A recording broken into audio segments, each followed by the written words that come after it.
Pasamos a la segunda pregunta, que es la teoría del delito. ¿Qué es el delito?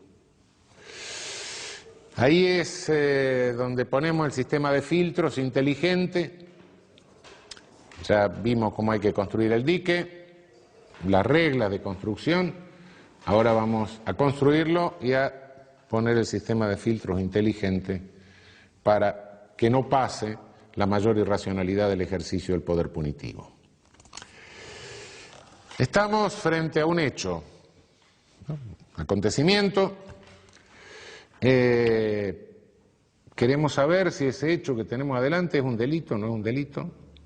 Bien, la teoría del delito responde a la pregunta ¿qué es el delito? No por especulación, no por curiosidad, sino que responde, bueno, justamente para que frente al hecho tengamos un orden de interrogantes y de sucesivas respuestas para determinar si eso que tenemos adelante es o no es un delito. Lo primero, delito debe ser una conducta humana, ¿no? No hay otra. No hay otra cosa que pueda ser delito sino una conducta humana. De modo que el sustantivo del concepto de delito es conducta. Un sustantivo al que agregamos, ya vamos a ver por qué, 3 adjetivos: típica, antijurídica y culpable. ¿Por qué decimos, primero, estamos ante una conducta, tenemos el sustantivo? Bien, fenómeno, este es lo primero que nos preguntamos. Después vamos a preguntar, no cualquier conducta es delito, sino que son algunas conductas que resultan conflictivas. Si no hay un conflicto, si la conducta no genera un conflicto, no puede haber un delito. ¿Por qué? Porque no hay nada lesionado. Entonces, el primero que tenemos es un pragma conflictivo. La conducta tiene que abarcar un pragma conflictivo, un supuesto de hecho. Un supuesto de hecho que puede ser legal, que puede ser fáctico. Es decir, el supuesto de hecho fáctico es el que tenemos adelante. El legal es donde la ley me dice ese pragma conflictivo es delito. Bien, ¿dónde me dice esto la ley?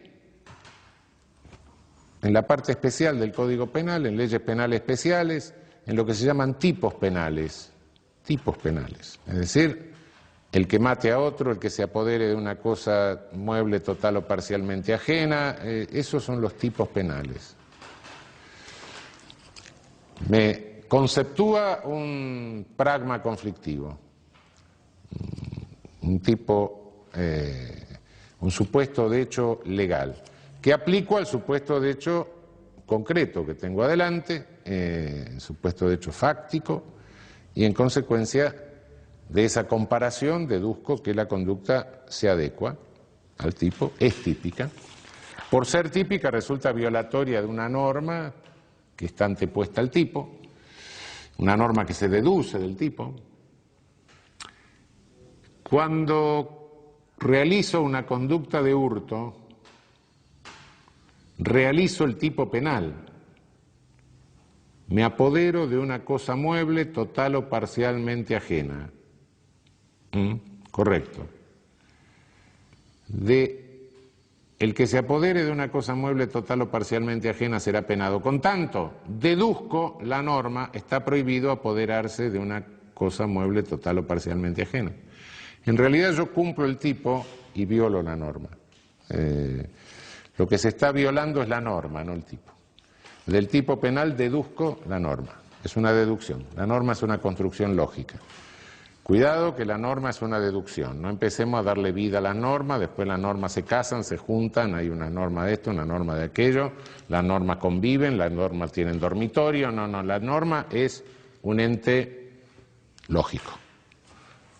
La norma es como el número 3, como la imagen de una figura geométrica. Bueno, la norma no tiene entidad real. Es un ente lógico necesario para entender el alcance del tipo. Pero no empecemos a darle onticidad a los entes lógicos, esto no es así. Onticidad como hecho desde el mundo, ¿no? No obstante, hay conductas que son pragmas conflictivos, que están abarcados por los tipos penales conceptualmente, pero que sin embargo se han resuelto en la realidad. Y entonces la ley en esos casos concede permiso. ¿Mira? Frente a tal conflicto, usted tiene permiso para resolverlo de tal manera. Y si lo resolví de tal manera, está resuelto. Bueno, listo, váyase a su casa, acá no tiene nada que hacer. Sujeto me agrede a trompada, le doy una trompada, lo siento en el suelo. Terminamos el asunto, listo, legítima defensa, punto, no me venga a molestar. El conflicto se resolvió, lo resolvió usted en forma de un permiso que yo le daba para resolverlo de esta manera. Listo, causa de justificación. Si no hay ningún permiso, la conducta, además de ser típica, es antijurídica. Y por último, no basta con que haya una conducta típica y antijurídica, necesitamos otro adjetivo más. Tiene que ser culpable. Tengo que tener la posibilidad de reprochársela en forma personal al sujeto, decirle, bueno, vos pudiste hacer otra cosa y sin embargo hiciste esto. Una conducta típica y antijurídica es un injusto penal. Bien, el injusto penal para ser delito tiene que ser reprochable. Tengo que decirle, bueno, mira, vos tuviste la posibilidad de hacer otra cosa e hiciste esto. Por supuesto, no se lo puedo reprochar a aquel que, a un loco, en situación de incapacidad total, no puedo, si tuviste la posibilidad, no podía comprender lo que estaba haciendo. No se lo puedo reprochar a aquel que está en un error absolutamente invencible. No, yo no tengo la menor idea. Yo llego, si fuera mujer, llego a un país islámico, me olvido ponerme eso, en un lío bárbaro. Bueno, mire, disculpe, no sé nunca. Es decir, lo que voy haciendo es un análisis estratificado para llegar a la conclusión de si una conducta es o no es un delito. Estratificado quiere decir voy por escalones, ¿no? Primero compruebo que tengo el sustantivo conducta, después esta conducta es típica, esta conducta está abarcada por un concepto que me prohíbe un pragma, sí. No hay ningún permiso que me diga, bueno, usted puede resolver este conflicto de tal manera y se lo resolvió así, listo. No, es antijurídica. Después se lo puedo reprochar personalmente, entonces recién en ese caso sí tengo el delito. Son categorías, pero cuidado, lo estratificado no es el delito, ¿eh? El delito es una única cosa, lo estratificado es el análisis. Cuando yo defino a la cebra como un caballo rayado, no es que la cebra sea un caballo más unas rayas, no, ese es mi análisis, la cebra es la cebra, el delito también, lo mismo. Por otra parte, estas categorías que estoy manejando, tipicidad, antijuridicidad, culpabilidad, sí son jurídicas, pero no dejan de ser categorías que son tomadas de alguna manera de la vida común y corriente, de la interrelación y de los valores que manejamos en la vida común y corriente.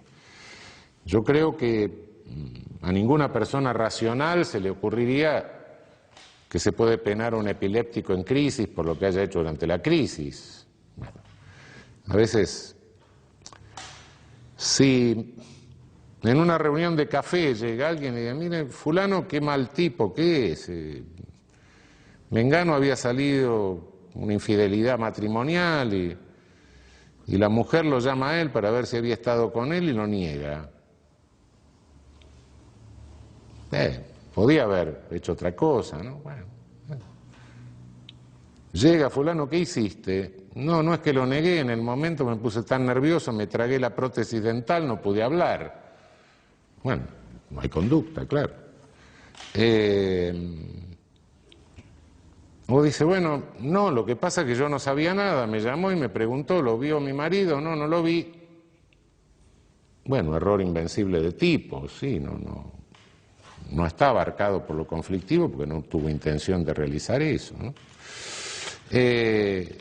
O bueno, tenía a mi suegra y a mi mujer al lado, no podía mentir, estado de necesidad justificante. O el sujeto dice, no, yo dije eso porque a mí me puso Dios en este mundo para cuidar la fidelidad matrimonial. Bueno, nos paramos todos y nos vamos, está loco. Bueno, son categorías de la vida de interrelación lo que estamos manejando, ¿no? No crean que es algo tan esotérico, ¿no? Más esotérica es la elaboración que hacemos, pero bueno, en realidad las categorías son categorías que están tomadas de la vida común y corriente en alguna medida. Bien, primero el sustantivo. Tenemos la conducta. Conducta, ¿para qué exigimos este sustantivo? Porque tenemos que dar eficacia a un principio básico que se deriva de la Constitución. Nullum crimen sine conducta. No hay delito si no hay una conducta. Esto es un principio básico. Con delito no puede ser una característica física, delito no puede ser una condición personal, delito solamente puede ser una conducta. Bien, ¿de dónde derivamos el concepto de conducta? ¿Del derecho penal? No. Si la ley infraconstitucional fuese la fuente del concepto de conducta, nos habríamos encerrado en la jaula de los leones, porque justamente el concepto de conducta tiene que ser impuesto a la ley infraconstitucional. La ley infraconstitucional no me puede decir que el color de los ojos o el color de la piel sea una conducta. No, eso no puede decir. Eso no lo puede decir porque la Constitución me dice otra cosa. Entonces el concepto de conducta lo tengo que ir a buscar básicamente en la Constitución, en el principio nullum crimen sine conducta. Conducta humana, sí, conducta humana, por supuesto. Entonces, el ser humano no es una construcción jurídica. Algunos se confunden, dicen, sí, es una construcción jurídica, porque fíjese, no sé cuándo está alguien muerto o vivo, con esta cosa que se ha complicado últimamente. Ante el muerto era el muerto, el cadáver podrido, pero ahora no sabemos exactamente. Entonces resulta que como el límite lo tiene que fijar el derecho, el concepto de ser humano me lo da el derecho. No, pare. Una cosa que me precise el límite, otra cosa que me construya el concepto.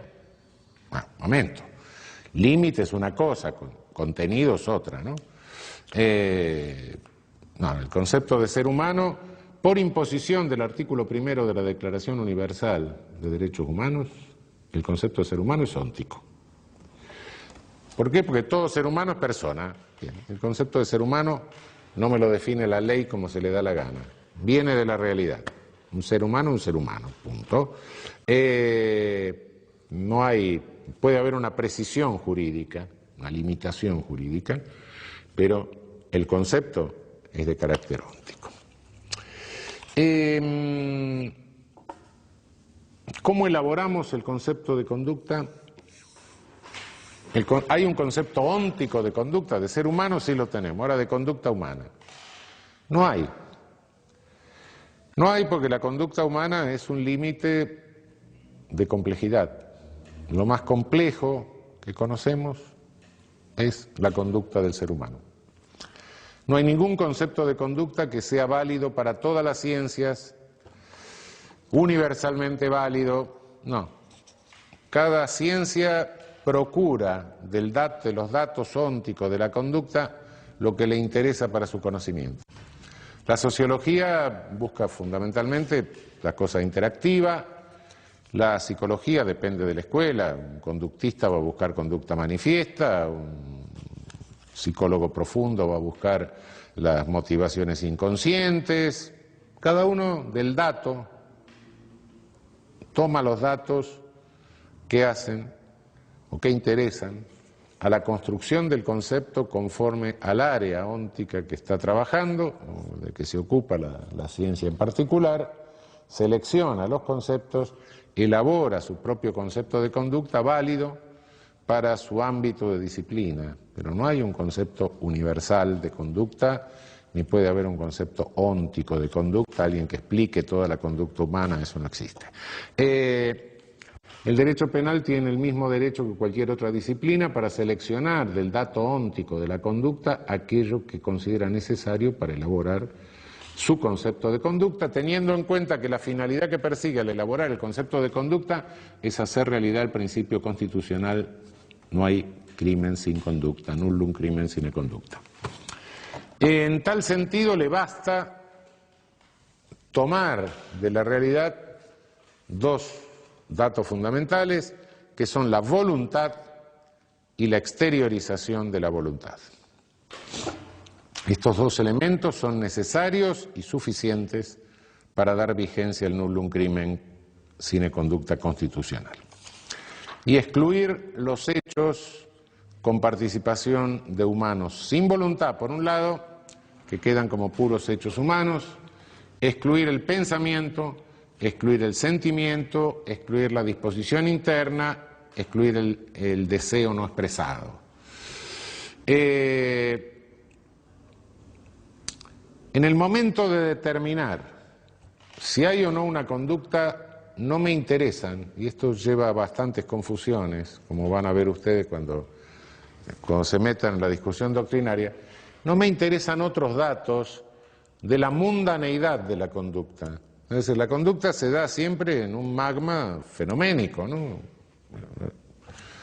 Uno está en determinado lugar en el espacio, el tiempo, se viste de determinada manera, hay luz o no hay luz, en fin, infinidad. La conducta nunca se da en un vacío absoluto, sino que se da en un mundo lleno. Entonces muchos se preguntan, bueno, pero el resultado es algo que en el delito lo tenemos que ver junto con la conducta, porque toda conducta que sea delito necesita un resultado. La conducta tiene miles de resultados, miles. Antes de tener el tipo, yo no sé qué es lo que le interesa al derecho penal. Claro que todo forma parte de la conducta, por eso la conducta es sustantivo y los demás son adjetivos. Pero para determinar que hay conducta no necesito tener en cuenta el resultado, porque no sé cuál de los miles de resultados que tiene una conducta que son absolutamente imprevisibles. No, eso no. Hay un magma mundano. Eso hasta que no tenga el tipo que me diga, no, mire, a mí me interesa para saber si hay un pragma conflictivo, a qué hora fue, de qué modo, por qué medio, cuál era el vínculo con el otro. Bueno, eso le interesa, eso lo puedo saber recién cuando llego al requisito a establecer el adjetivo de tipicidad. Antes, no lo sé. Los datos reales estos datos no son relevantes para el concepto mismo de conducta elaborado para materializar el nullum crimen sine conducta. Eso está claro.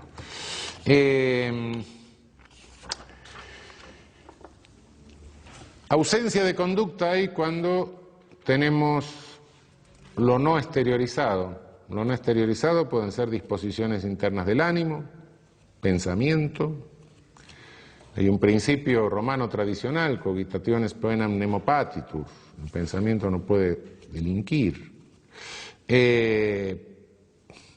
Las manifestaciones son las manifestaciones de deseos internos. Sí, claro que pueden ser punibles, las manifestaciones sí, pero el deseo, la disposición interna, el pensamiento no. El pensamiento y lo interno lo podemos o bien saber por manifestación o bien inferirlo. Lo que está prohibido es inferirlo. La manifestación, claro, yo puedo odiar a un sujeto. Está prohibido que me condenen por inferir que odio al sujeto. Pero si manifiesto mi odio al sujeto rompiéndole la cabeza, no. Yo lo puse de manifiesto, claro. Eso es otra cosa. Lo que no se puede hacer es inferir disposiciones internas, pensamiento, etc. No hay conducta cuando se trata de puros hechos humanos, es decir, de intervención de un ser humano sin voluntad. La intervención de un ser humano sin voluntad puede darse en dos hipótesis. Una, que no tenga capacidad humana de voluntad, que el sujeto momentáneamente o permanentemente no tenga capacidad humana de voluntad. No tiene capacidad humana de voluntad un oligofrénico profundo, por ejemplo. No la tiene. Si hace movimiento, tiene una capacidad. No tiene capacidad, más claramente, no tiene capacidad humana de voluntad, es involuntable, un epiléptico en el momento de la crisis, todo crisis de gran mal. Cuidado, no confundamos la involuntabilidad, la incapacidad humana de realizar conducta, la incapacidad humana de voluntad, no lo vayamos a confundir con la incapacidad psíquica de culpabilidad, que es la inimputabilidad. Para que haya incapacidad de conducta, incapacidad de voluntad, involuntabilidad, lo que debe haber es inconsciencia, privación de la conciencia, un estado de coma, un estado de crisis epiléptica, de gran mal, no hay conciencia. Una desconexión, plum, se cortó la conexión eléctrica y hasta que no se le restablece el sujeto está inconsciente, privado de conciencia.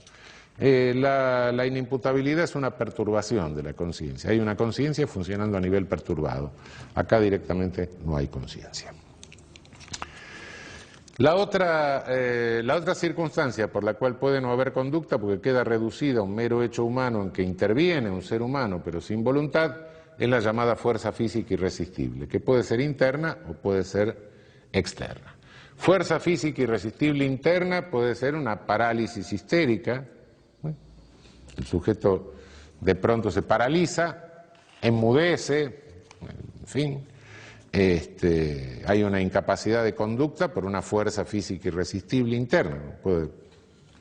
Su cuerpo no responde a la manifestación de voluntad. Puede haber una fuerza física irresistible externa, que es cuando el sujeto actúa como una masa mecánica, ¿no?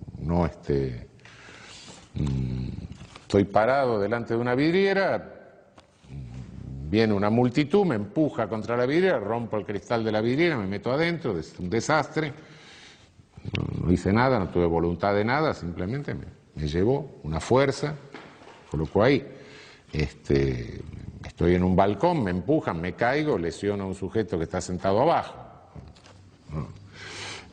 Fuerza física irresistible de carácter externo. Hay una incapacidad de acción o de conducta que es muy discutida en el último tiempo, que es la de las personas jurídicas. ¿La persona jurídica puede realizar una acción? En realidad la persona jurídica es incapaz de acción. Si nos atenemos, es una vieja discusión que viene de la doctrina alemana del siglo XIX, la teoría de la realidad, la teoría de la ficción. El derecho penal rechaza la teoría de la realidad de la persona jurídica. Por la esencia, el derecho penal no la puede admitir. Toda teoría real de la persona jurídica es una teoría organicista, empieza a hablar de que el cerebro está acá, los brazos están en otro lado. No, la persona jurídica es incapaz de realización de conducta. Esto no implica que los directivos de la persona jurídica realicen conductas y sean responsables penalmente. Bueno, por supuesto. Tampoco implica impedirle al juez penal que pueda tomar medidas de carácter administrativo al lado de las penas respecto de la persona jurídica, suspenderla, intervenirla, disolverla, pero son medidas de carácter administrativo siempre, no son medidas de carácter penal. Si se las puede rodear de garantías penales, sí, también se les puede rodear de garantías penales, pero en definitiva no estamos hablando de derecho penal ni tenemos que alterar todos los principios del derecho penal para hablar de responsabilidad penal de persona jurídica, cuando lo que estamos haciendo es aplicarle sanciones de carácter administrativo y en eso estamos resolviendo una mera cuestión de competencia del juez penal o de alcance de la competencia del juez penal. ¿Cuáles son las consecuencias de decir que en el delito nos falta el sustantivo directamente?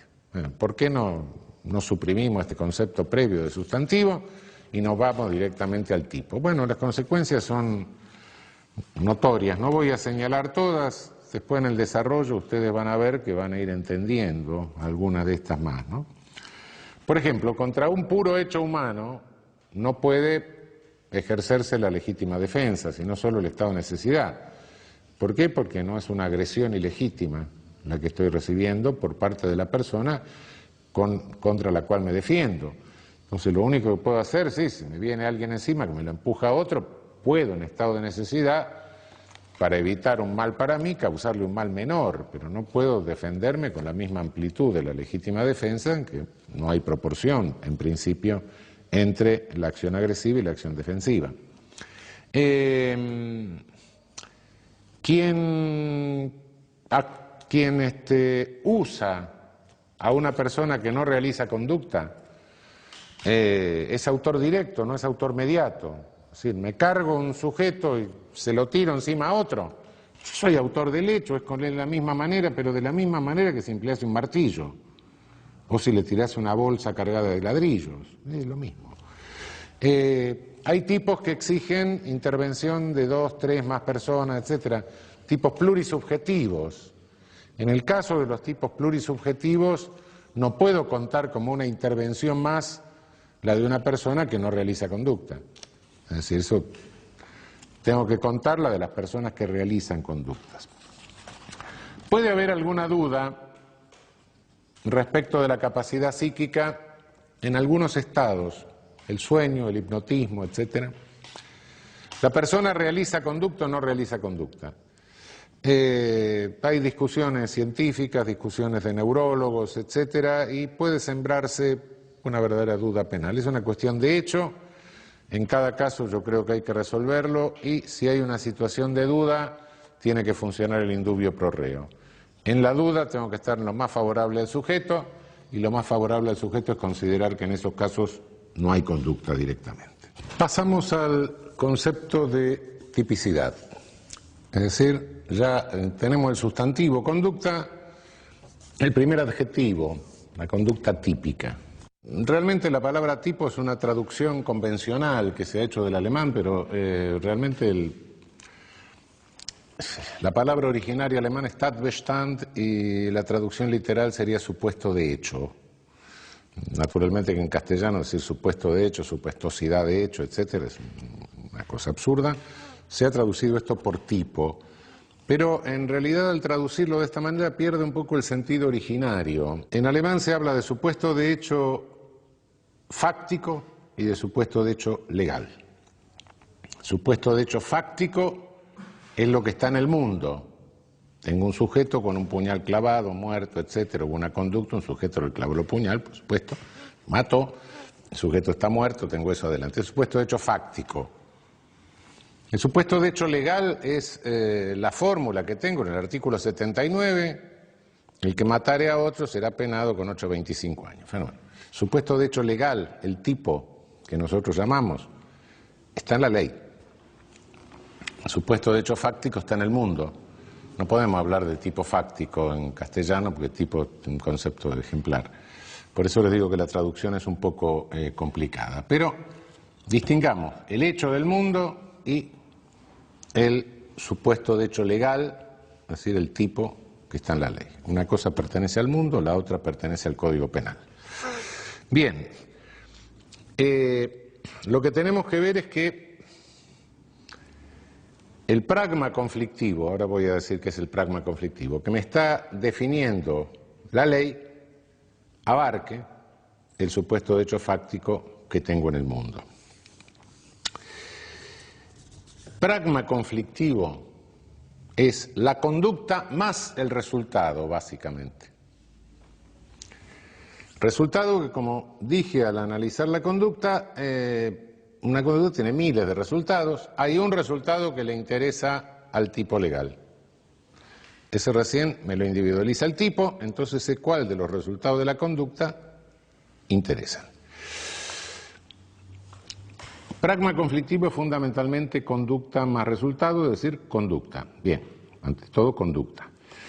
Esto indica que el derecho penal es derecho penal de acto, como dije hace un rato. Señalé que ahí aparecía algo raro. Sí, efectivamente. En tanto que el derecho penal es de acto, el poder punitivo tiende siempre a ser de autor por la inevitable selectividad. Esfuerzo del derecho penal es mantener el derecho penal como derecho penal de acto. Inevitablemente el poder punitivo tiende a convertirlo, en función de la selectividad, en de autor. ¿Para qué sirve el tipo penal? ¿Qué funciones cumple esa conceptuación del pragma que está en la ley? Cumple dos funciones. Por un lado, es claro que habilita poder punitivo. ¿Sí? Pero por otro lado, es lo que nos sirve para contener el ejercicio del poder punitivo.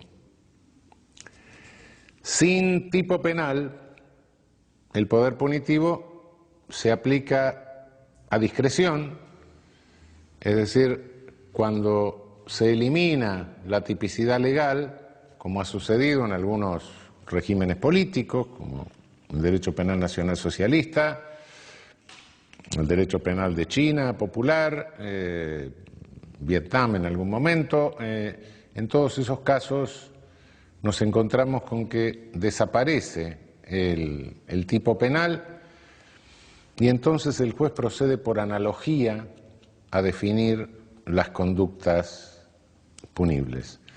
Fabrica el tipo por analogía con otro tipo. Hay un famoso caso de pena en el Estado stalinista, donde se dijo, bueno, en fin, la práctica, ciertas prácticas religiosas están prohibidas, etcétera, porque implican lesiones, etcétera. Bueno, ¿cómo? Bueno, pero no tenemos un tipo penal. Bueno, no tenemos un tipo penal, analógicamente aplicamos el de aborto. Bueno, la locura. Pero bueno, la construcción del tipo penal no es exactamente lo que dice el tipo, pero es algo parecido. El derecho penal sin tipo penal se convierte en un derecho penal de autor, es una búsqueda del enemigo. Y en la búsqueda del enemigo el juez deja de ser juez y se convierte en policía.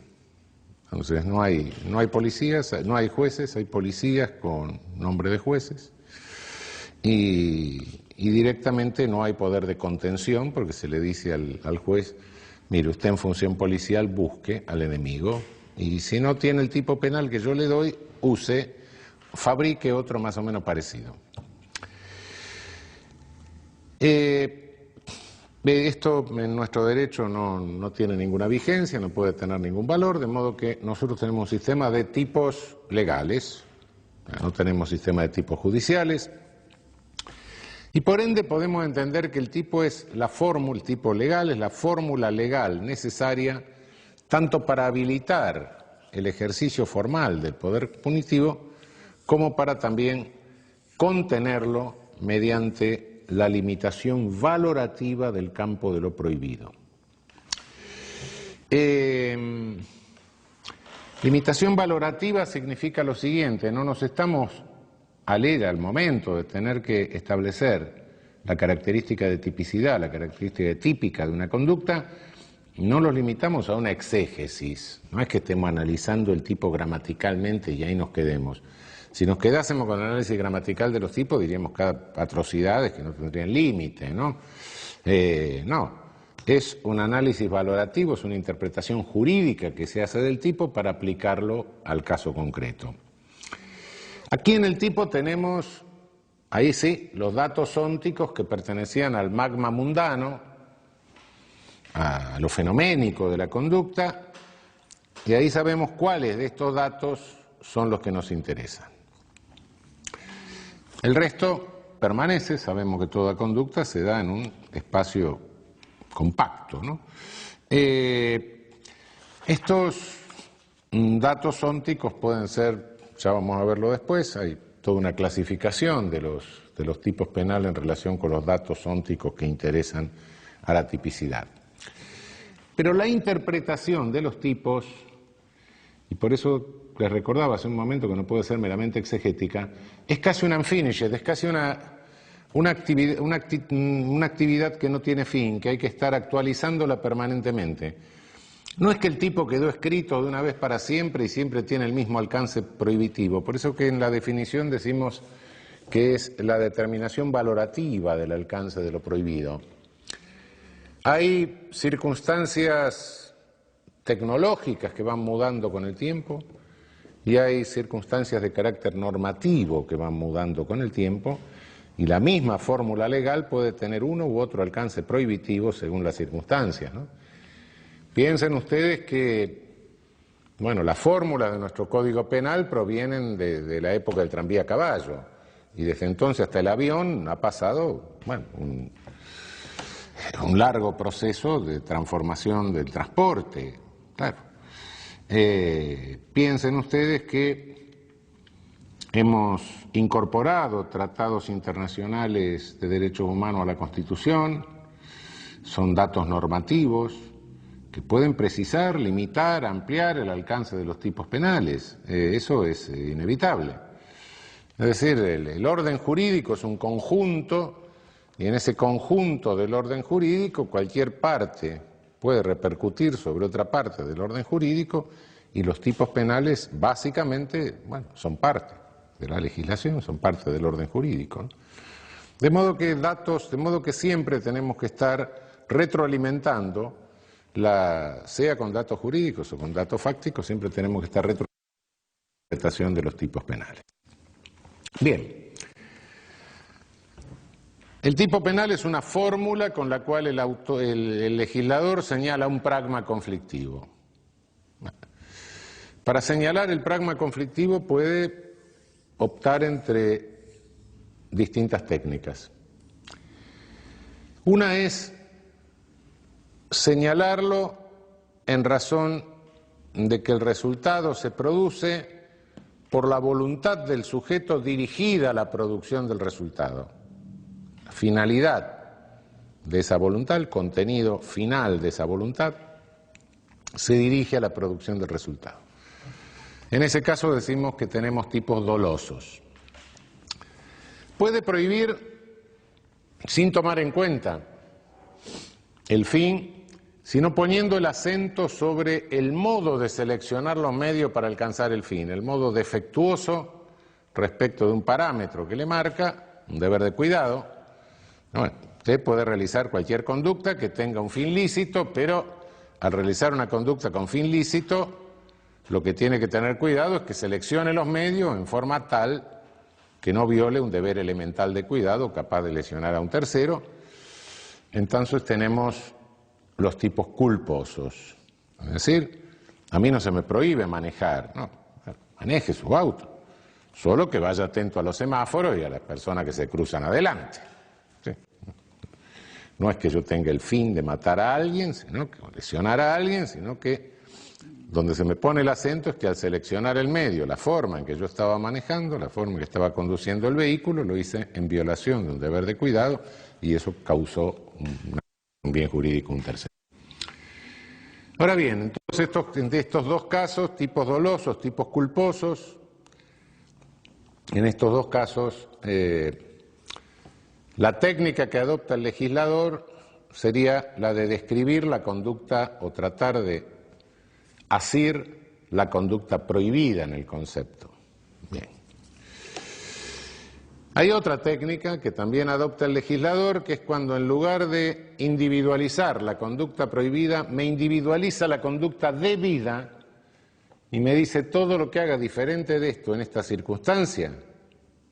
Ese es el concepto de lo prohibido por el tipo. Si encuentra una persona herida, amenazada de un peligro cualquiera, entonces tiene que prestarle asistencia.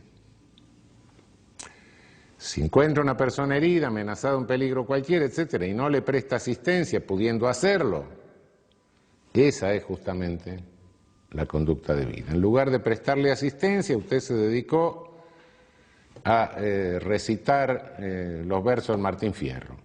Esa es la conducta prohibida. ¿Por qué? Porque en esa circunstancia lo que tenía que hacer es esto. Es decir, describo la conducta prohibida en el tipo activo. En el tipo omisivo describo la conducta debida y las prohibidas son cualquier otra que en esa circunstancia sea distinta de la debida. Las dos formas de tipo se pueden combinar y tengo tipos dolosos activos, omisivos, tengo tipos culposos activos y omisivos. A la hora de analizar el tipo, entre estos modelos, entre estas distintas técnicas legislativas de prohibición, que en definitiva se traducen en distintas estructuras típicas básicas, dolosa, culposa, activa, omisiva. Normalmente el análisis o la exposición de los caracteres del tipo se comienza haciendo por el tipo activo doloso. No solo porque la mayoría de los tipos de la ley penal son tipos activos dolosos, sino porque también hay otros factores porque el tipo activo doloso es más complejo. El tipo activo doloso es el que tiene más elementos, el tipo activo doloso es el que tiene más elementos de carácter subjetivo. En fin, por todas estas razones, didácticamente se prefiere comenzar la exposición de la tipicidad exponiendo la estructura del tipo activo doloso. El tipo activo doloso, en principio, tiene requerimientos de carácter objetivo y requerimientos de carácter subjetivo. Si el tipo doloso es la conducta que produce un resultado, pero en ese caso ese resultado tiene que estar abarcado por el querer de la conducta, bueno, por un lado tengo básicamente la mutación del mundo que me exige el tipo, y por otro lado tengo el requisito subjetivo de querer el resultado que me exige el tipo. Esto hace que estos dos aspectos se clasifiquen en tipo objetivo y tipo subjetivo. Se comienza el análisis por el lado del tipo objetivo. ¿Por qué se comienza el análisis por el lado del tipo objetivo? Bueno, si no tengo pragma conflictivo, ¿para qué voy a ver cuál era la voluntad del sujeto?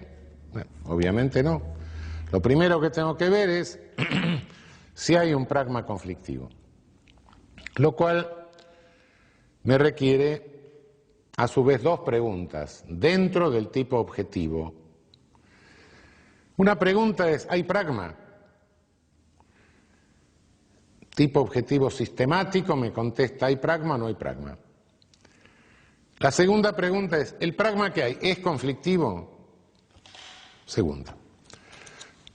Conforme a estas dos preguntas, tengo el tipo doloso, activo, tengo tipo objetivo, tipo subjetivo. Dentro del tipo objetivo tengo una pregunta que me dice, ¿hay pragma? La respuesta a esta pregunta la llamo tipo objetivo sistemático. Segunda pregunta dentro del tipo objetivo, ¿el pragma es conflictivo?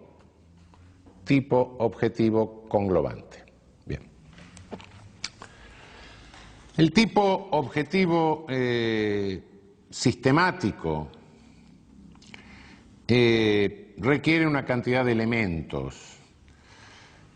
Primero, que la exteriorización de la conducta sea la que está en el tipo, que haya un resultado. Por resultado entendemos una mutación en el mundo. Algunos hablan de resultado físico. Yo prefiero no hablar de resultado físico porque si se habla de resultado físico va a haber un resultado jurídico, ¿no? Guarda. Mutación del mundo, un resultado siempre físico. Entre esa conducta y el resultado tiene que haber un nexo causal. Sí. Si no hay nexo causal, evidentemente tampoco tengo pragma. Ese nexo causal no basta para que yo le impute como propia la conducta al sujeto, sino que tengo que tener la posibilidad de imputársela como propia. Si no, no tengo, por más que haya causado el resultado, no tengo tipo sistemático. Y los otros elementos fenoménicos que incorpore el tipo según las calidades del tipo. A algunos les podrá llamar la atención que hable de que siempre existe un resultado cuando se han oído algo de derecho penal, o algunos autores hablan de delitos de resultado y delitos de mera conducta. En realidad no hay delito que no tenga resultado en cuanto a una mutación del mundo físico. Si no pasa algo en el mundo, no puede haber un delito. Lo que sucede es que hay tipos que individualizan el resultado. El resultado solo puede ser tal cosa. Si en el homicidio tiene que haber un muerto, claro. En tanto que otros tipos no. Otros tipos dicen cualquiera sea la mutación del mundo, con tal que ésta afecte, lesione el bien jurídico. El delito de injuria, por ejemplo, bueno, puede ser por carta, puede ser verbalmente, puede ser en un impreso, puede ser en un medio masivo. Algo pasa en el mundo, claro, hay ondas sonoras que llegan al oído del otro, etcétera. Bueno, cualquiera sea el efecto, el resultado, la mutación del mundo, con tal que esto en concreto sí afecte el bien jurídico. Hay otros tipos que emplean verbos. El verbo es la palabra clave del tipo, porque el verbo es lo que nos individualiza la conducta. Gramaticalmente el verbo es la palabra de actividad, ¿no? Hay otros tipos penales en que el verbo que usan implica el resultado. Cuando se habla de tener acceso carnal significa que está penetrando, que está adentro, que está entrando. En el verbo está el resultado, no es que la violación no tenga resultado, sino pregúntenle a la víctima. No, lo que pasa es que el resultado está implícito en el propio verbo, eso es lo que sucede. Pero no hay ningún tipo penal que no exija una cierta mutación del mundo, sea que la individualice, sea que la implique, como en este último caso, o sea que diga, mire, cualquiera sea la mutación del mundo con tal que afecte el bien jurídico. Esa mutación del mundo tiene que estar unida a la conducta por una causalidad, una causación.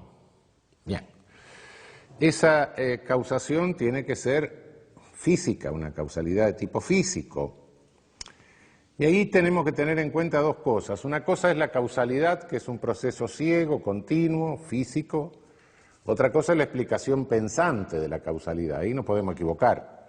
Indiscutiblemente los perros de Pavlov creían que el timbre era la causa de la comida. Bueno, también nosotros hemos incurrido muchas veces en ese error, y naturalmente la ciencia ha incurrido tantas veces en ese error.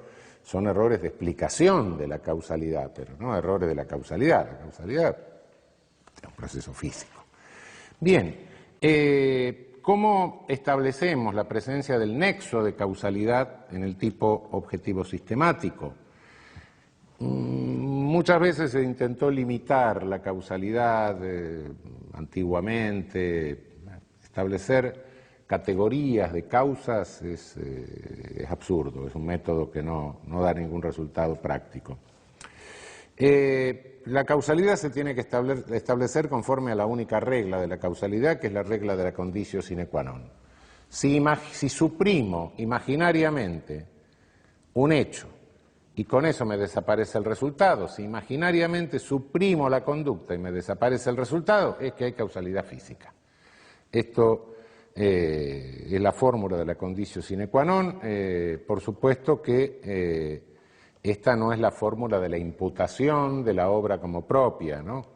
No, eso es un absurdo. Es un requisito del tipo objetivo sistemático, nada más, un requisito elemental del tipo objetivo sistemático.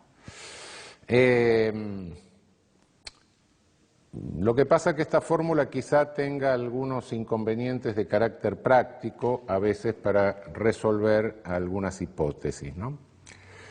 Hay una fórmula de la conditio sine qua non corregida que dice: si diversas condiciones pueden ser mentalmente suprimidas, imaginariamente, en forma alternativa, sin que por ello desaparezca el resultado, pero no pueden ser suprimidas en forma acumulativa, entonces cada una de ellas es causa del resultado. Es decir, si yo le doy una dosis de veneno a un sujeto que no es mortal, pero no sé que otro le está dando otra dosis de veneno que tampoco es mortal,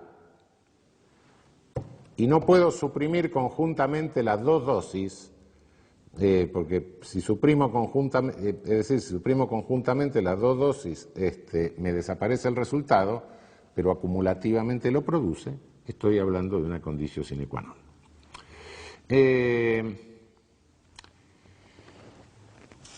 Insisto, causación es una cosa, después vamos a ver lo que es la atribución del hecho como propio, como otra exigencia del tipo objetivo sistemático. El tipo objetivo sistemático se compone además con todos los otros elementos que el tipo me requiere, cada tipo puede requerirme del magma mundano, ¿no? de lo fenoménico.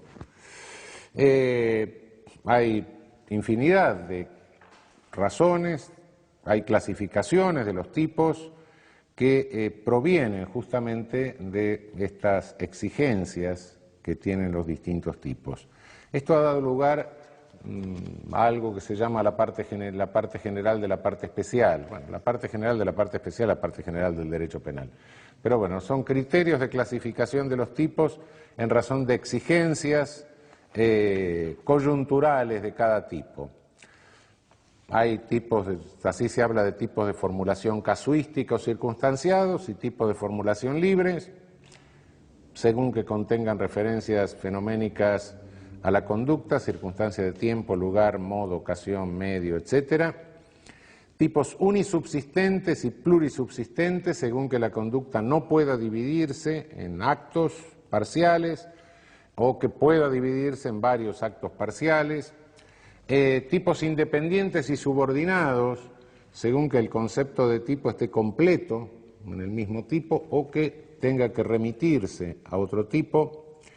Tipos instantáneos y permanentes o continuos, según que tengan un momento consumativo o que tengan un momento consumativo a partir del cual se genera un estado consumativo que se mantiene en el tiempo, el secuestro, por ejemplo, ¿no?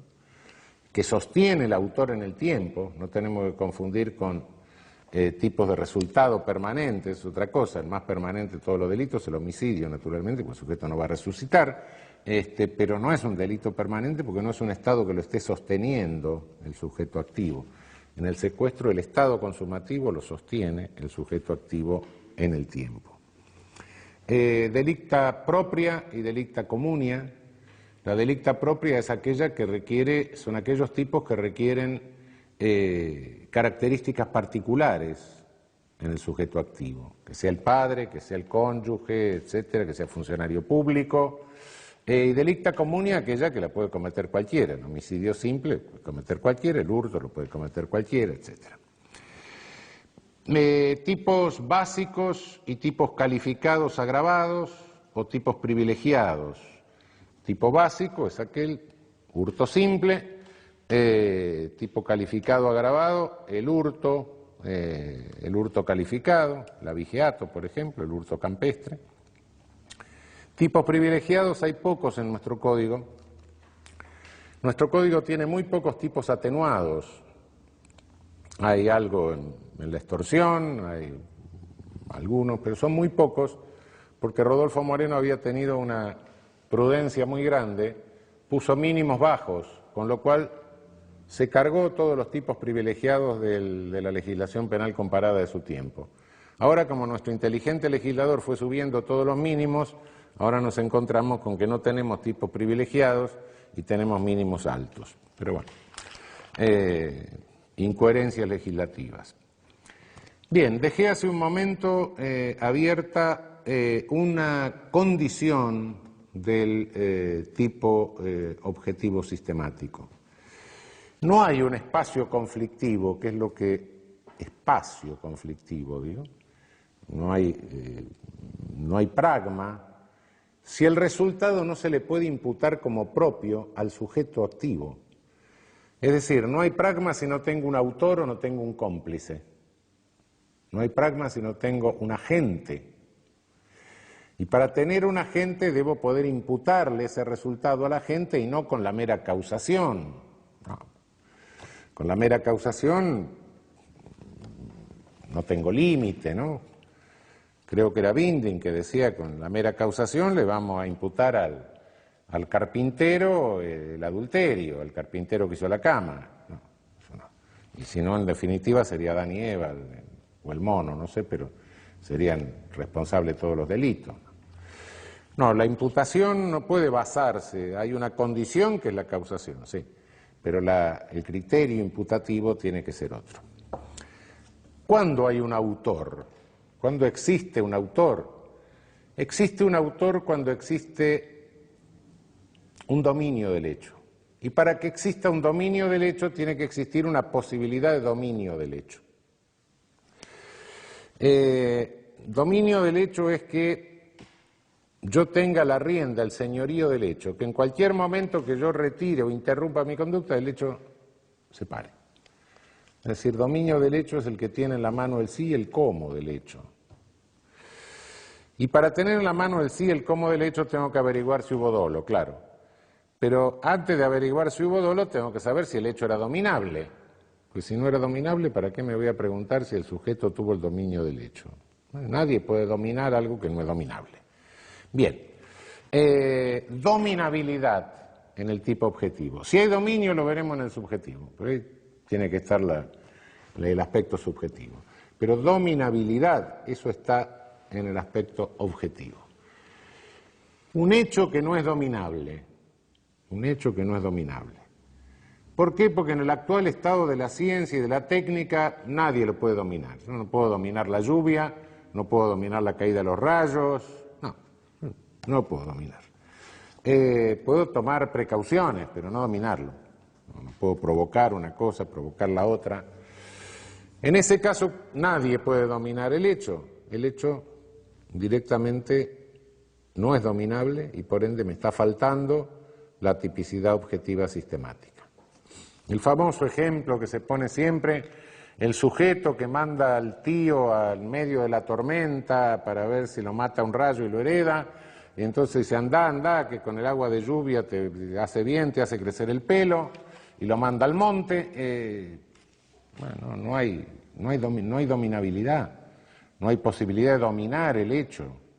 Es un deseo que tiene el sujeto no está dominando el hecho. Si lo mata un rayo es por una casualidad, pero no es porque él esté dominando el hecho.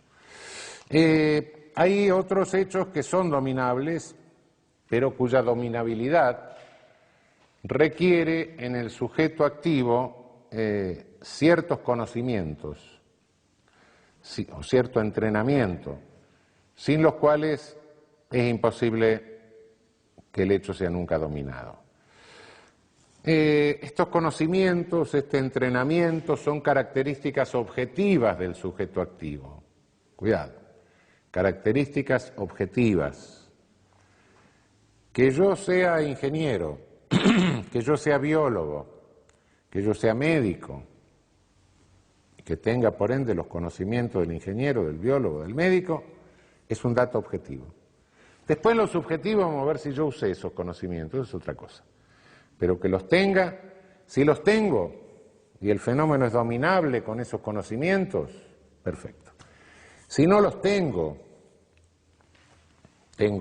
una computadora y la señora que limpia y es analfabeta me tira café arriba de la computadora y no sé lo que hace, por casualidad me metí en la computadora de la NASA. Eso no es dominable.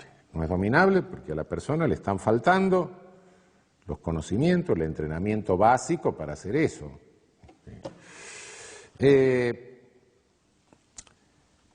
Pero claro, dominabilidad. Bien, dominabilidad es la característica del autor. No tengo delito, no tengo tipo objetivo sistemático, si no tengo autor. Con la dominabilidad le puedo imputar al sujeto y entonces tengo un autor.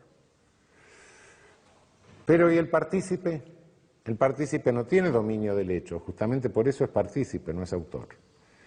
Aquí creo que el esfuerzo doctrinario que tenemos que hacer para limitar el ejercicio del poder punitivo, para acotarlo, nos obliga a tomar en cuenta otro criterio. Y en este caso creo que de los varios criterios que ofrece la dogmática contemporánea, creo que es bueno relevar el criterio del aporte no banal. Es decir, es partícipe aquel que hace un aporte no banal. Aporte banal es un aporte irrelevante e intercambiable, que lo puede dar cualquiera. Aporte banal es que soy el taxista, se sube un sujeto a mi taxi, me dice lléveme a la esquina de tal calle con tal calle. Y en el viaje me dice, yo voy a asaltar el banco que está en esa esquina. Ah, sí, ¿qué cosa? Bueno, llegue, me paga, bájese, haga lo que quiera, no tiene nada que ver. Ese es el aporte banal. Aporte banal es si tengo una venta de una ferretería, viene un señor, me pide un cuchillo, le vendo el cuchillo, así, porque con esto voy a matar a mi suegra. Bueno, ¿qué quiere que le haga? Un problema suyo. Tengo una panadería, viene 1 kilo de pan y dice, no, con esto voy a envenenar a toda la familia. Problema suyo. Ahora, la banalidad del aporte, cuidado, que no se puede juzgar por roles fijos. La banalidad del aporte es dinámica. De la dinámica deduzco si un aporte es banal o no banal. Si tengo la ferretería, delante de la ferretería una tremenda gresca, y viene un sujeto a comprarme el cuchillo en ese momento y le vendo el cuchillo, mi aporte deja de ser banal. Cuidado. La banalidad o no banalidad de los aportes y de los roles depende de circunstancias que son cambiantes y que deben analizarse en cada caso según la coyuntura fáctica de la situación particular. Los roles, es decir, los roles son dinámicos. Esto es el tipo objetivo sistemático, que me dice, hay un espacio donde puede haber un conflicto. Bien. Pero el tipo objetivo no se conforma con el tipo objetivo sistemático, sino que el tipo objetivo requiere, es decir, un pragma conflictivo. Hasta acá le digo, hay un pragma que puede ser conflictivo.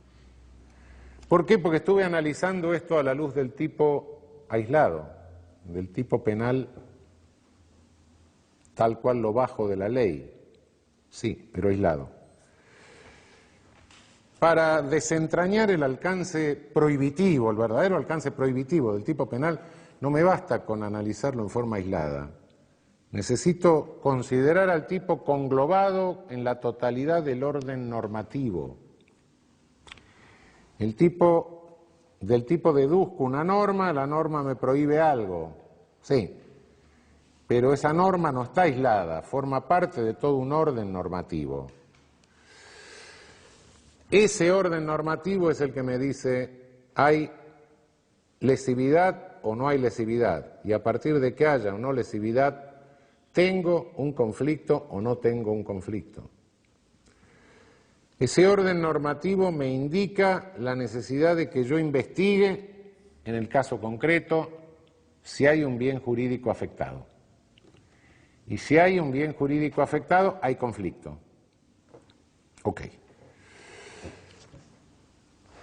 Como dije hace un buen rato, el principio de ofensividad o de lesividad en nuestro derecho positivo se deduce claramente y está expresamente exigido por el artículo 19 de la Constitución Nacional. La ofensividad es el eje del tipo objetivo conglobante.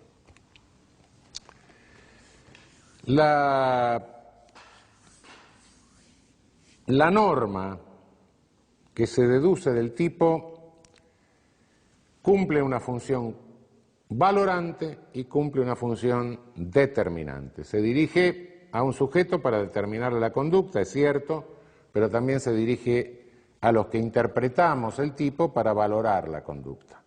No es que haya una norma determinante, una norma valorante, no. Hay una norma que tiene dos funciones.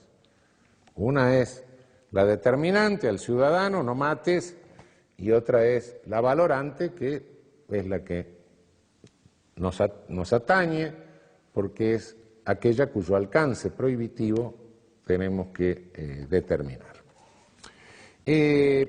Esa norma prohíbe afectar determinado bien jurídico. Ahora, ¿qué es un bien jurídico? ¿Qué es un bien jurídico? Un bien jurídico es una relación de disponibilidad que tengo con determinados objetos. La vida, el honor, etcétera, no es que no los pueda lesionar, yo puedo disponer. Lo que no se me puede hacer es lesionarme mi posibilidad de disponer. Por esencia, el bien jurídico es disposición, disponibilidad.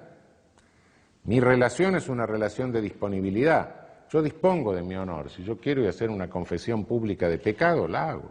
Nadie me lo puede prohibir. Lo que no pueden hacerme es imputarme conductas deshonrosas, un tercero. Eso es otra cosa. Claro, pues, bueno, pero ¿cómo? Bienes jurídicos disponibles, entonces el Estado es disponible, la vida es disponible. Wait a minute, un momento. Esto... Porque generalmente se habla de que hay bienes jurídicos disponibles y no disponibles. No, la esencia del bien jurídico es la disponibilidad. ¿Qué se entiende por disponibilidad en un Estado social de derecho? Se entiende posibilidad de uso, utilizar el objeto para autorrealizarnos, para llegar a ser lo que elegimos ser dentro del espacio democrático del Estado. Bien. ¿Y estamos usando al Estado? Sí, claro que lo estamos usando, por supuesto. Una cierta seguridad de que no va a entrar nadie con una ametralladora a matarnos. Bueno, sí. Usamos el Estado todos los días. Estamos usando, claro. Sin el Estado careceríamos de una cantidad de garantías elementales, seguridades, etcétera. Casi toda nuestra actividad se hace en uso de algo que nos da el Estado, básicamente de la garantía de que no nos matan, todas esas cosas. Bueno, sí. Bueno, pero entonces, ¿y la vida? Y la vida la uso a lo largo de toda la vida. Si ustedes vienen a la facultad a estudiar, están empleando un pedazo de vida. ¿Sí? Pero claro, entonces, ¿y si resuelvo disolver el Estado? Bueno, mire, no hablemos en serio. Naturalmente, de la vida y del Estado depende la existencia de todos los bienes jurídicos. Ahora, el bien jurídico que tiene que estar afectado por el hecho de que la conducta tenga que lesionar ese bien jurídico significa que está tutelado. Momento. Bien jurídico penalmente tutelado. No hay ningún bien jurídico penalmente tutelado. El bien jurídico, por el hecho de ser jurídico, está tutelado por el derecho. El derecho penal no inventa ningún bien jurídico, nunca inventó un bien jurídico. No hay bienes jurídicos inventados por el derecho penal. Lo recibe el derecho penal como bien jurídico, por ende ya está tutelado. Por el orden jurídico, claramente. Lo único que el tipo penal hace es exigir la lesión a un bien jurídico. Lo que pasa es que siempre hay una alquimia rara en esto, hay una perversión del discurso penal y un límite de garantía, como es la afectación del bien jurídico, se convierte en una causa de legitimación. Entonces, del principio de que no hay conducta típica sin afectación de bien jurídico, se pasa al principio de que donde hay una afectación de bien jurídico tiene que haber una conducta típica, lo cual es completamente absurdo. El bien jurídico es bien jurídico y por eso está tutelado por el derecho. La ley penal no le agrega ni le quita absolutamente nada. No hay ningún bien jurídico inventado por el derecho penal. El derecho penal es sancionador, no es constitutivo, no inventa bienes jurídicos. Todos los bienes jurídicos son tales a lo largo, en función de todo el orden jurídico, no del derecho penal.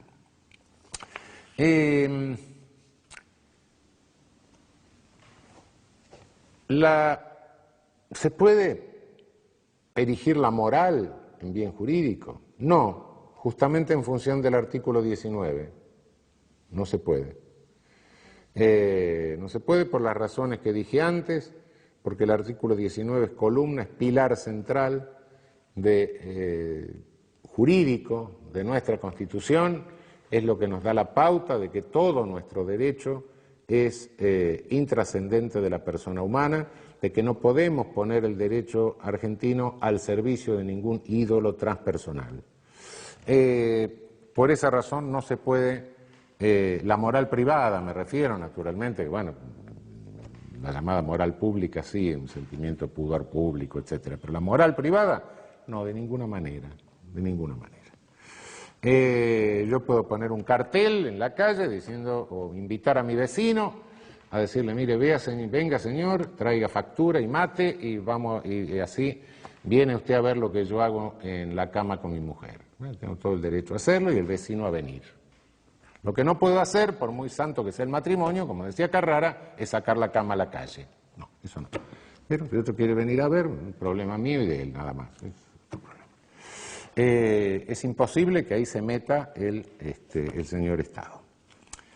Bien jurídico que tiene que estar afectado. ¿Afectado qué significa? Afectado por lesión, es decir, interrumpida la relación de disponibilidad, o afectado por peligro. Peligro que se ha intentado clasificar en peligro concreto y peligro abstracto.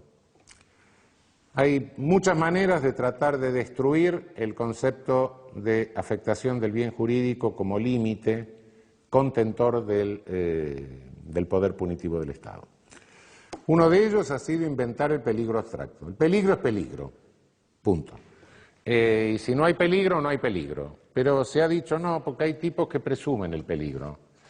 Si presume el peligro un tipo, y es una presunción iuris et de iure, una presunción significa que se da por cierto algo que no es cierto, o que en algunos casos no es cierto.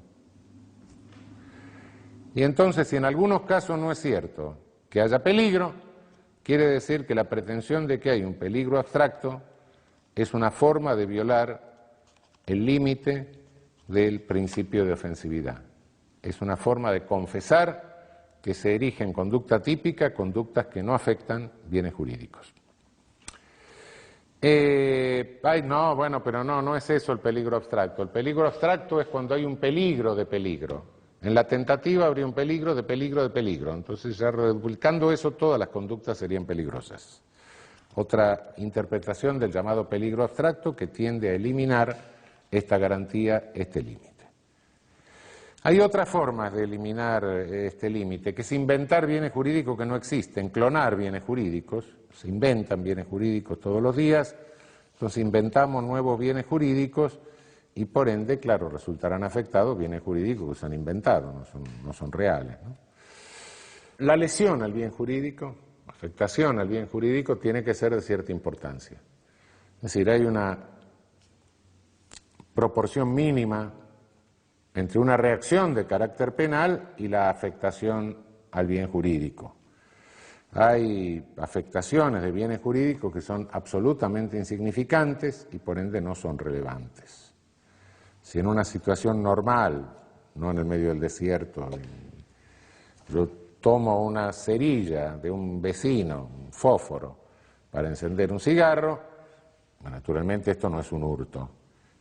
Si toco el timbre del colectivo para que pare en la esquina y el sujeto, con la cordialidad y simpatía que lo caracteriza, se te va a calambrar el dedo, me dice, y me lleva hasta la otra parada, no hay un delito de secuestro de privación ilegal de libertad.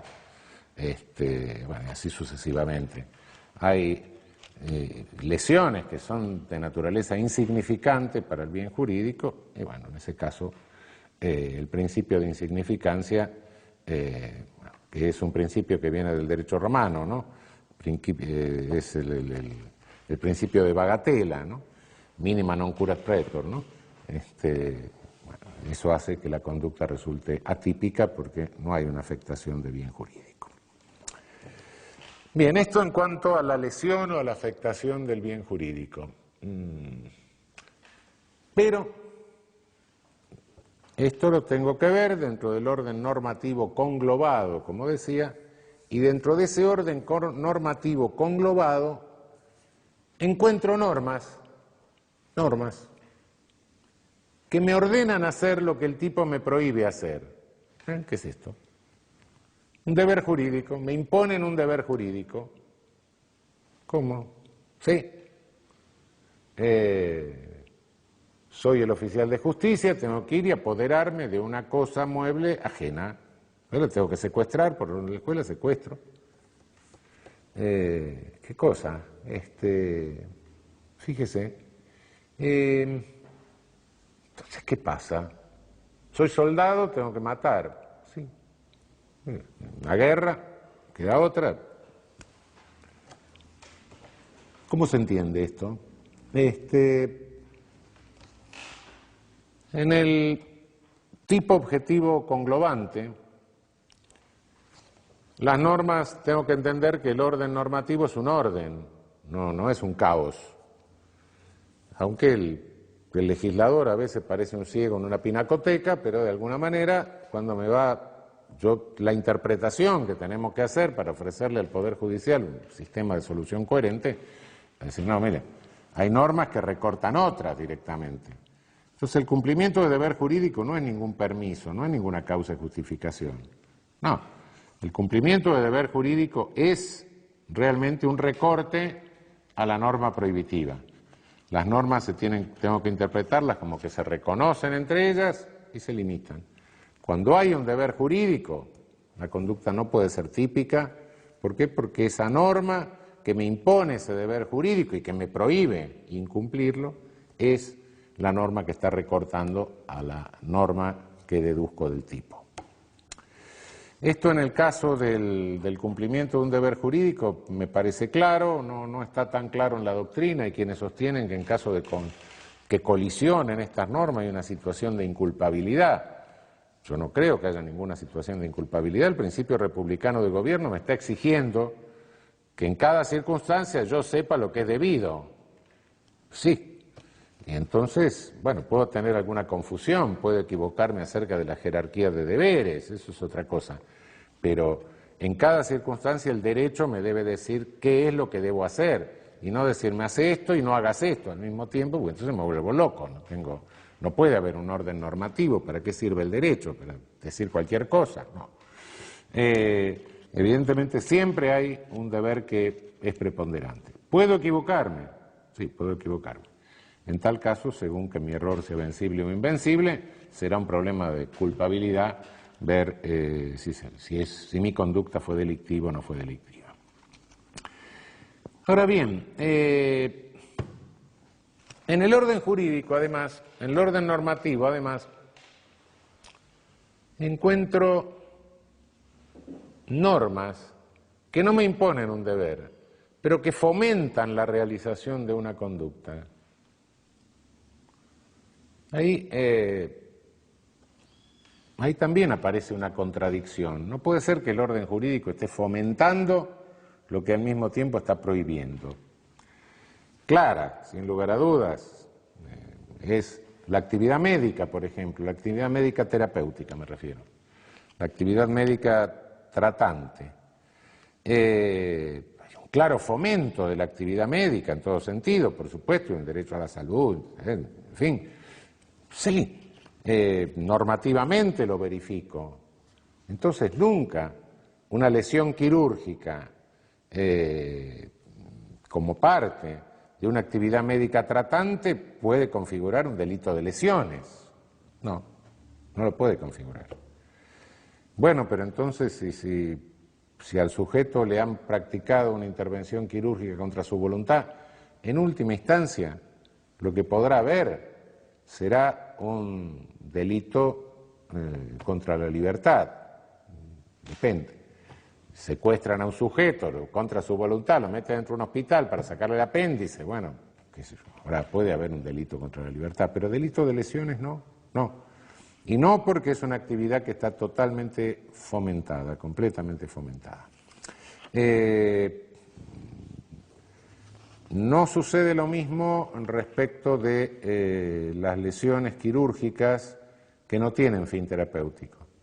Las lesiones quirúrgicas de carácter meramente estético, por ejemplo, requieren un consentimiento muy expreso, muy específico,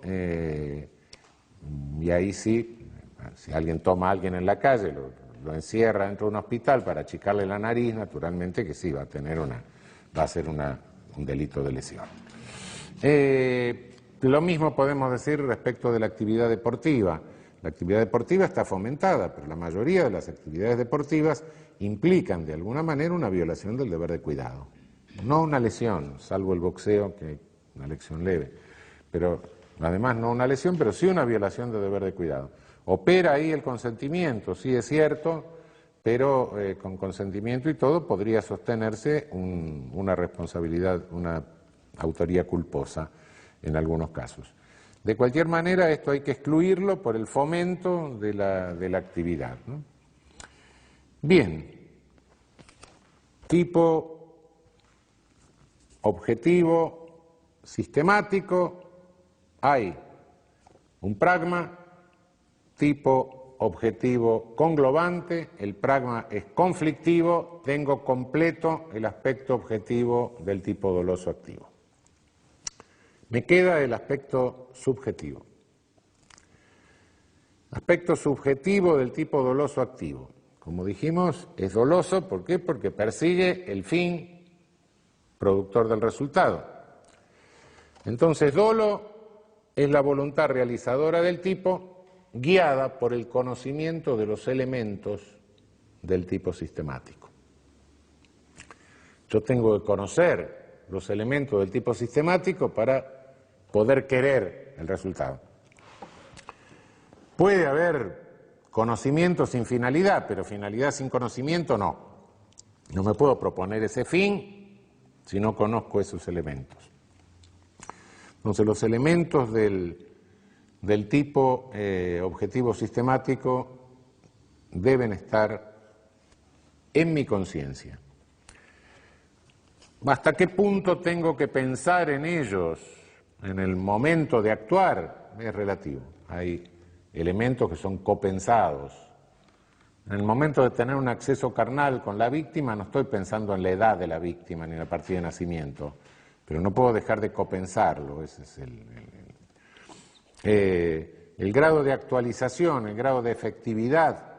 En cada caso veremos lo que se requiere para poder decir que el sujeto tenía la finalidad, ¿no?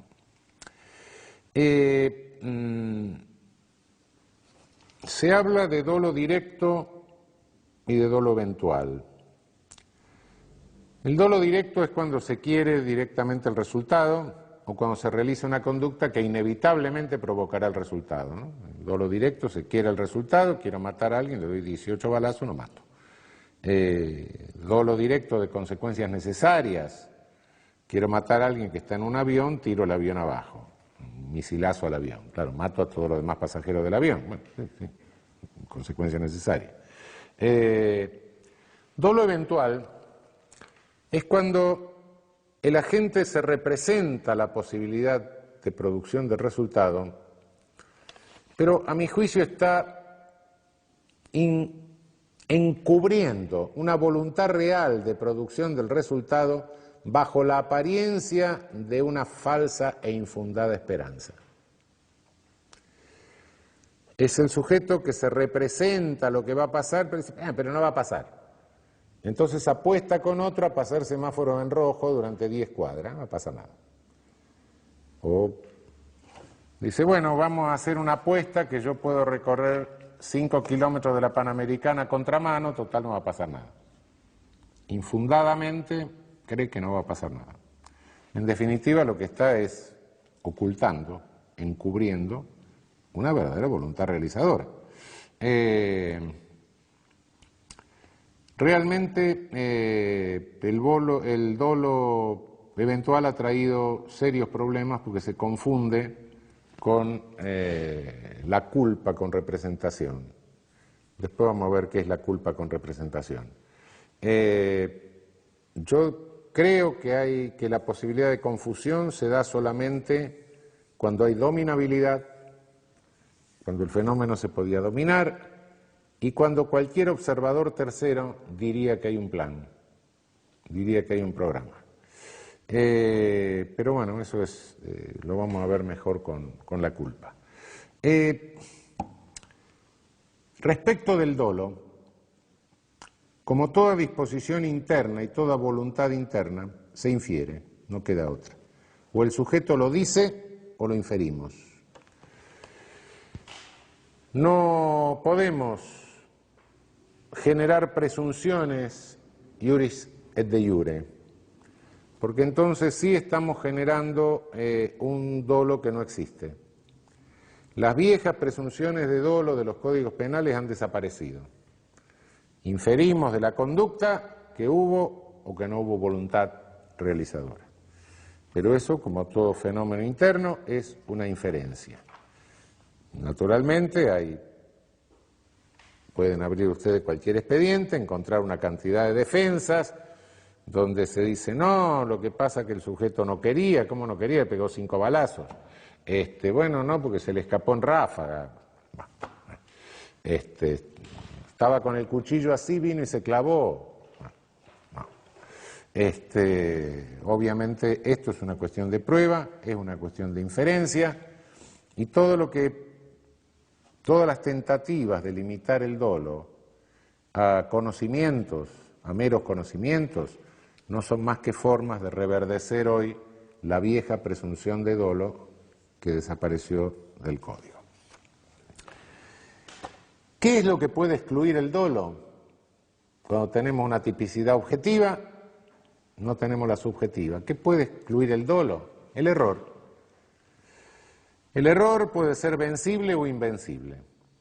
Error vencible es aquel que poniendo la normal diligencia uno se da cuenta. Error invencible es aquel que por más que uno ponga la normal diligencia no se da cuenta.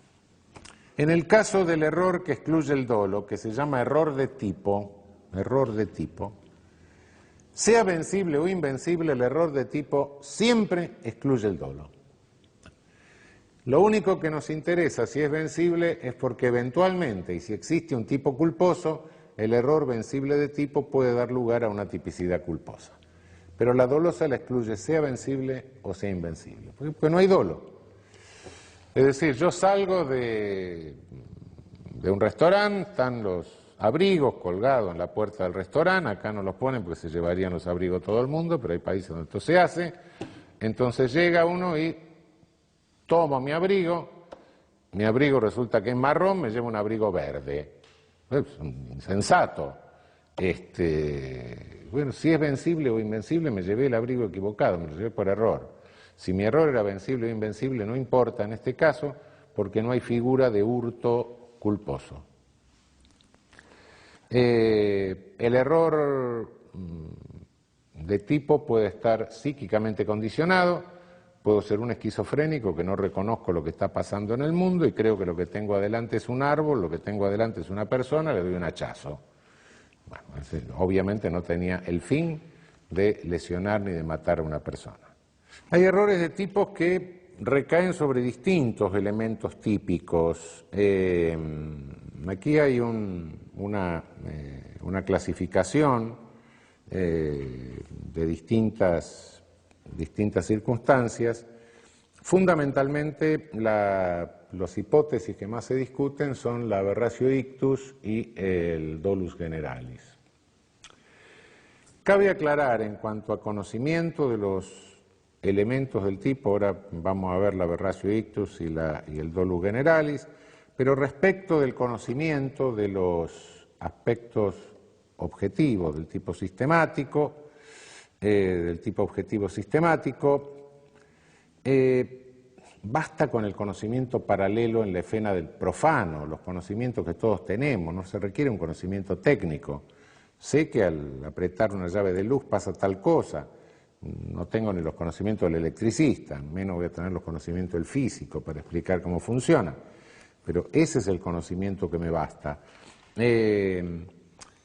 También hay un problema en cuanto al conocimiento de los aspectos del tipo objetivo sistemático, porque hay elementos valorables, hay elementos que son del mundo físico y hay elementos que son del mundo jurídico. Esto muchos lo niegan porque dicen, bueno, casi todos los elementos del mundo físico también están delimitados jurídicamente.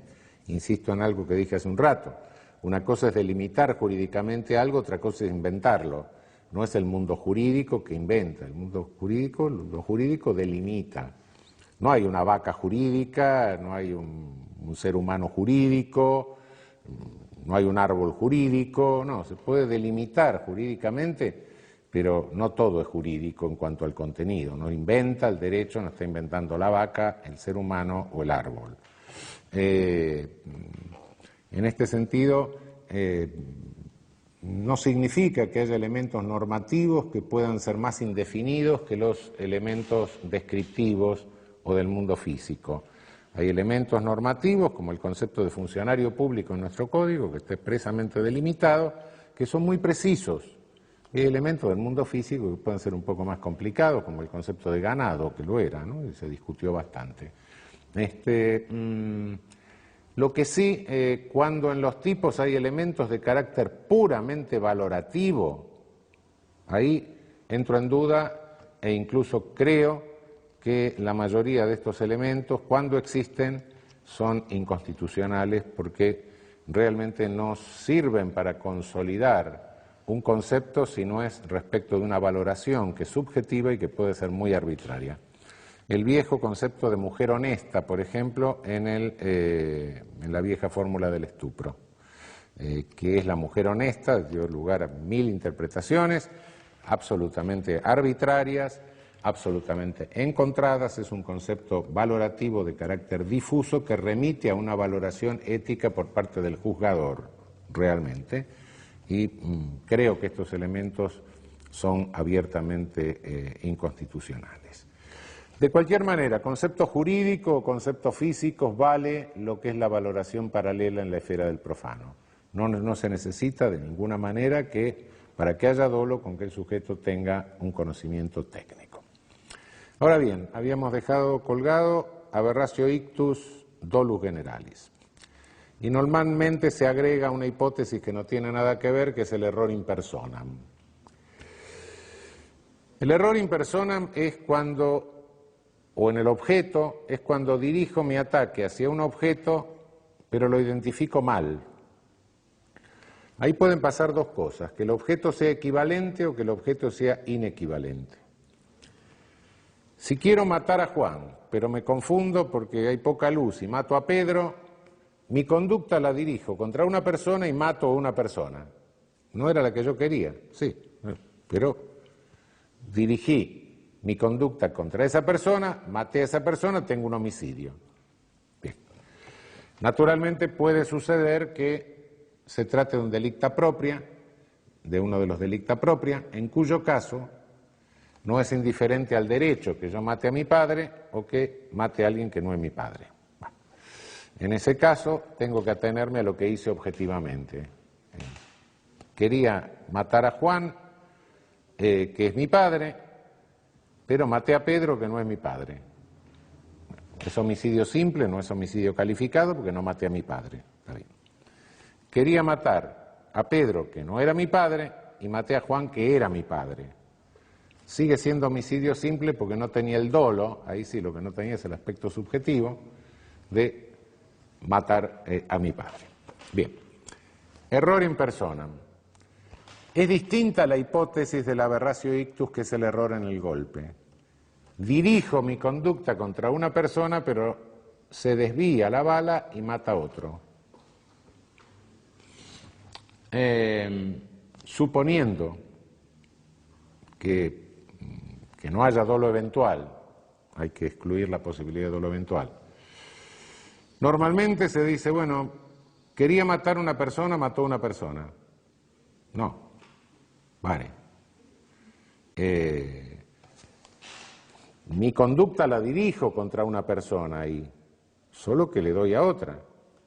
No es el mismo caso que el error in personam. Creo que esa hipótesis hay que resolverla por vía de un concurso ideal de tentativa de homicidio con homicidio culposo. Por otra parte, no tendría mayor sentido resolverlo de otra manera. Si en vez de matarlo lo lesiono, entonces ¿qué pasaría? ¿Me queda impune la tentativa de homicidio y solo tendría unas lesiones dolosas? No. Entonces depende de que la bala le pegue o no le pegue, que tenga o no, dependería que la solución sea distinta. El problema del dolus generalis es cuando el resultado se adelanta o se atrasa respecto de lo previsto. Quiero matar a una persona y después tirar el cadáver al río para ocultar el hecho, o simular un accidente, un ahogamiento. En realidad la golpeo, creo que está muerta, la tiro al río, pero se muere ahogada. Se atrasa el resultado. Yo creo que la solución ahí depende de que haya una unidad de conducta una unidad de decisión o que haya diversas unidades de decisión. Hay una conducta o hay varias conductas según la unidad de decisión.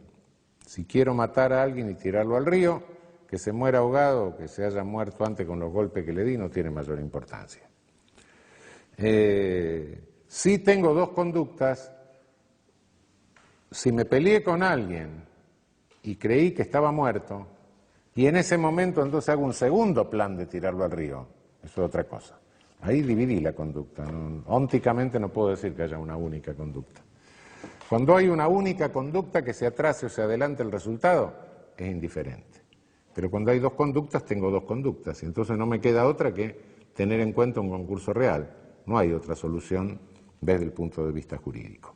Estos son los casos donde se plantean mayores dificultades. Con esto cerraríamos el dolo, es decir, el tipo subjetivo doloso, elemento nuclear del tipo subjetivo doloso es el dolo.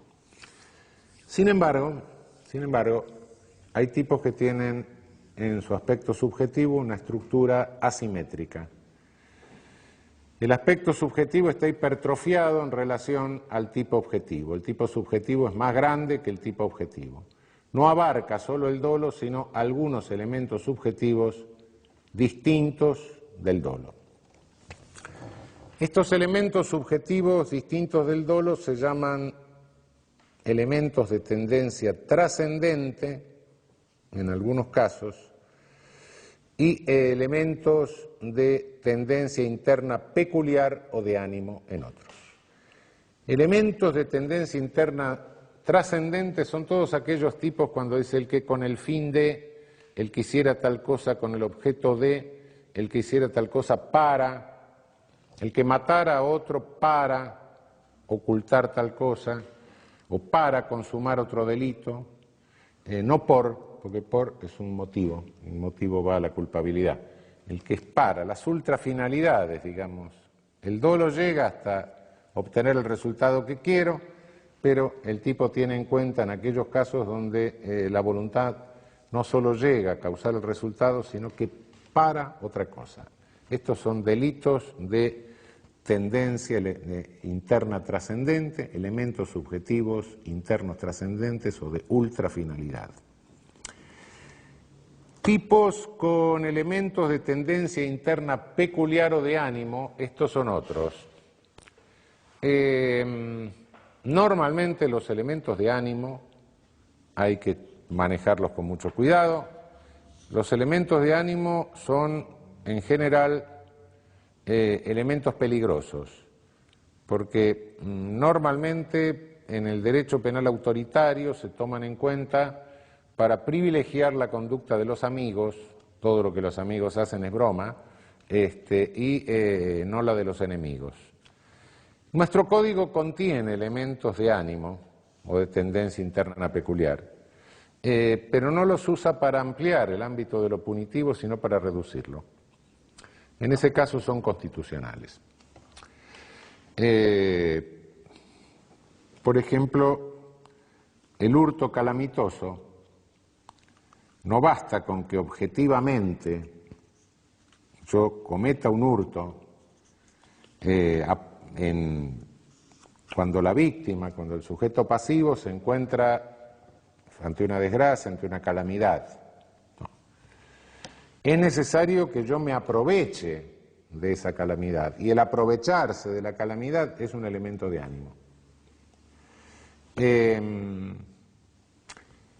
La violación de una mujer incapaz, acceso carnal con una mujer incapaz. Si nosotros no incluyésemos un elemento de ánimo, estaríamos condenando a toda mujer débil mental, por ejemplo, con cierta debilidad mental marcada, la estaríamos condenando a privarse absolutamente de relaciones sexuales. Cada sujeto que se le acerque estaría el señor Estado con un garrote, cuando en realidad puede haber otro que más o menos sea más o menos débil mental como ella y tenga ganas de tener relaciones sexuales y ella también.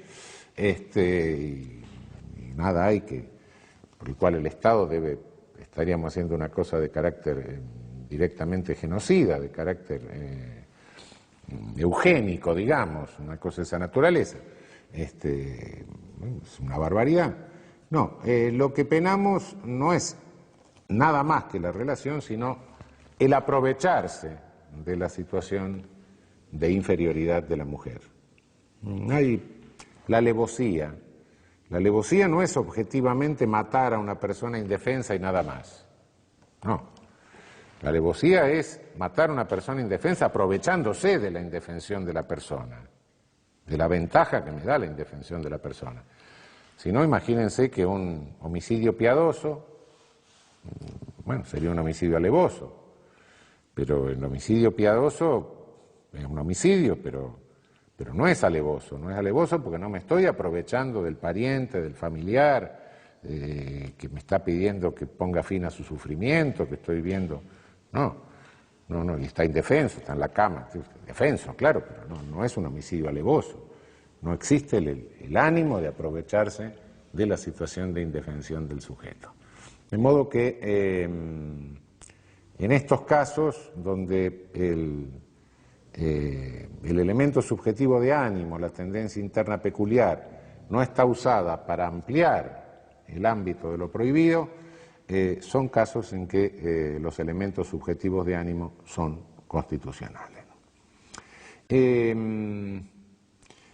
Hay algunos elementos subjetivos de ánimo muy particulares, fundamentalmente la habitualidad y la profesionalidad. Son elementos subjetivos de ánimo importantes. Se duda mucho, se dice, bueno, no, cuando la habitualidad requiere reiteración. Yo diría que la reiteración crea una presunción de habitualidad, pero no es que la habitualidad requiera reiteración. El curanderismo, por ejemplo, no es que cualquier vecina le aconseje a otra o le recete para otra, le diga, a mí estas gotas que me dieron para el hígado son buenas, y ni siquiera que eso lo haga una vez a la semana, no. Pero una persona que instala un consultorio, pone un aviso, empieza a recibir gente, aunque haga un primer hecho, todo ese armazón me está indicando que emprende una conducta que es habitual. De modo que la habitualidad es un elemento subjetivo del ánimo que acompaña, que puede acompañar a un primer acto, claro. Evidentemente, en la mayoría de los casos que se requiere habitualidad, se requiere reiteración, porque no tenemos, como en el ejemplo que le pongo, una prueba tan fehaciente que nos permite inferir el elemento de ánimo, ¿no? Una última advertencia sobre estos elementos del tipo distintos del dolo, elementos subjetivos del tipo distintos del dolo. No son elementos de la culpabilidad. Cuidado que muchos tipos de nuestro código, no son más que tipos de culpabilidad, son tipos que admiten una pena mayor por una culpabilidad mayor. También hay tipos que admiten una pena menor por una culpabilidad menor, la emoción violenta, claro. Pero cada vez que el tipo penal agrava una pena en relación al motivo, la agrava en razón de una mayor culpabilidad. Acá no es una mayor culpabilidad, acá es un hacia dónde o un especial ánimo. No es un motivo, el motivo es otra cosa. El motivo es de dónde, qué es lo que mueve a la realización de la conducta. Acá no es lo que mueve a la realización de la conducta, sino un elemento que está presente subjetivamente en la realización de la conducta. Por eso no confundamos los tipos que están calificados por elementos subjetivos del tipo distinto del dolo de aquellos que están calificados en razón de motivaciones que dan lugar a un mayor reproche de culpabilidad. En el homicidio calificado, el homicidio, el que matare a otro para cometer otro delito, es un elemento subjetivo del tipo distinto del dolo. El que matare a otro por no haber obtenido es un homicidio calificado en razón de una mayor culpabilidad. Estas distinciones tenemos que formularlas, tener cuidado de no confundir, porque estamos confundiendo entonces estaríamos confundiendo elementos del injusto con elementos que corresponden al juicio de culpabilidad. Cerramos el tipo doloso con la estructura objetiva, subjetiva, tipo subjetivo. El tipo objetivo con su aspecto sistemático, con su aspecto conglobante. El tipo subjetivo con el núcleo central del dolo, eventuales elementos subjetivos del tipo distintos del dolo, ultrafinalidades o especiales direcciones de la voluntad. Pero el tipo doloso